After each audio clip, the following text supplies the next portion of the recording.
दोस्तों, हाल ही में ही अमेरिका की तरफ से कुछ ऐसा किया गया है जिसने इस समय हमारी सेना की टेंशन को काफी हद तक बढ़ा दिया है। आप सभी के याद ही होगा, साल 2020 में ही भारत और अमेरिका के बीच 6 अपाचे हेलीकॉप्टर की डील साइन हुई थी। इस डील के तहत अमेरिका हमको 3 अलग अलग बैच में अपाचे हेलीकॉप्टर की डिलीवरी करने वाला था और हर बैच में हमको 2 अपाचे हेलीकॉप्टर मिलने वाले थे। उस समय अमेरिका की तरफ से बताया गया था कि हम भारत को इन हेलीकॉप्टर की डिलीवरी जून 2024 से करना शुरू कर देंगे, लेकिन अभी तक हमारी सेना को एक भी अपाचे हेलीकॉप्टर नहीं मिल पाया है।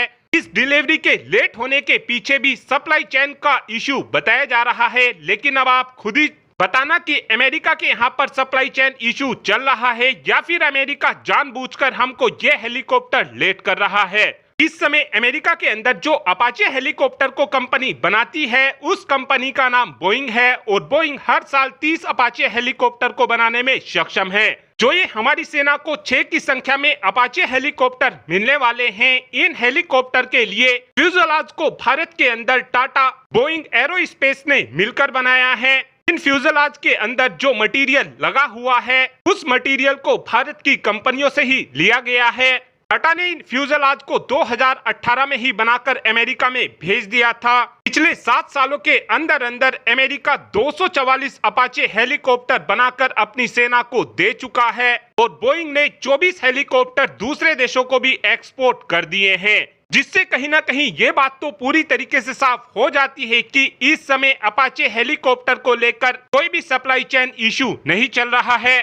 और अगर आप बोइंग की हिस्ट्री को उठाकर देखोगे तो आपको ये पता चलेगा कि बोइंग की तरफ से हमेशा ही समय से पहले हथियार बनाकर सौंप दिए जाते हैं। पर्सनली मुझे ऐसा लगता है कि अमेरिका की तरफ से जानबूझकर इन हेलीकॉप्टर को हमको नहीं दिया जा रहा है, लेकिन इन 6 हेलीकॉप्टर से हमारी सेना को कोई भी बड़ा फर्क नहीं पड़ने वाला है। ऐसा मैं इसलिए बोल रहा हूं क्योंकि जल्द ही 156% अटैक हेलीकॉप्टर की डील को साइन किया जाएगा, जिसमें से 90% अटैक हेलीकॉप्टर हमारी सेना को मिलेंगे। इन हेलीकॉप्टर की डील के साइन होने से पहले ही HAL ने प्रचंड अटैक हेलीकॉप्टर के लिए अभी से मटेरियल को खरीदना शुरू कर दिया है, ताकि हमारी सेना को समय से पहले ही प्रचंड अटैक हेलीकॉप्टर बनाकर दिए जा सके। HAL ने जब 15 की संख्या में लिमिटेड सीरीज प्रोडक्शन वाले प्रचंड अटैक हेलीकॉप्टर बनाए थे, उस समय भी HAL ने पहले ही मटेरियल को खरीद लिया था, जिसका फायदा यह हुआ था कि हमको समय से पहले ही लिमिटेड सीरीज प्रोडक्शन वाले प्रचंड अटैक हेलीकॉप्टर मिल गए थे। अमेरिका की इस हरकत को देखने के बाद अब ये बात तो पूरी तरीके से साफ हो चुकी है कि भविष्य में भारत अमेरिका से हथियार लेने से पहले 10 बार जरूर सोचेगा। और अब आप ही कमेंट कर बता सकते हैं कि क्या अमेरिका की तरफ से जानबूझकर भारत को अपाचे हेलीकॉप्टर नहीं दिए जा रहे हैं, हाँ या फिर ना? इस बात का आंसर आप कमेंट बॉक्स में दे सकते हैं। Thanks for watching this video. Have a good day.